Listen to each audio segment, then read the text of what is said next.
केंद्रीय जल शक्ति मंत्री और जोधपुर सांसद गजेंद्र सिंह शेखावत रविवार को जोधपुर पहुंचे।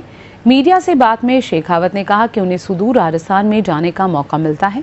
वो जिम्मेदारी के साथ में कह रहे हैं कि राजस्थान विधानसभा चुनाव में इस बार ऐतिहासिक परिणाम आएंगे और राजस्थान में अब की बार जिस बहुमत के साथ कमल खिलेगा उसकी कल्पना भी शायद नहीं होगी।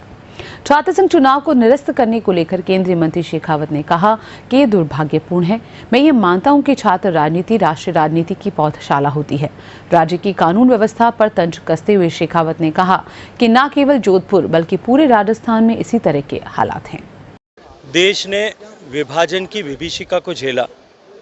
मां भारती के दोनों बाजू काट करके अलग कर दिए गए और उस समय जिस तरह का विभाजन के समय तांडव हुआ और उस तांडव को भी जिस फौरी तौर पर उस समय की सरकार ने, उस समय सरकार में बैठे हुए लोगों ने लिया, लाखों लोगों ने उस विभीषिका के दर्द को झेला। अनेक ऐसे संस्मरण सुनने को मिलेंगे जो आपके दिल को दहला देंगे, आपकी रूह कांप उठेगी, आपके रोंगटे खड़े हो जाएंगे। 75 साल बीत जाने के बाद में भी वो दर्द उन लोगों के जहन से नहीं निकला है।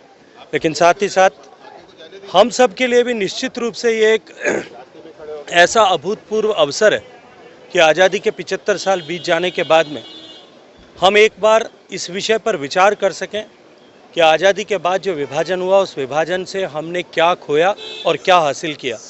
इस विषय पर विस्तार से चर्चा होगी।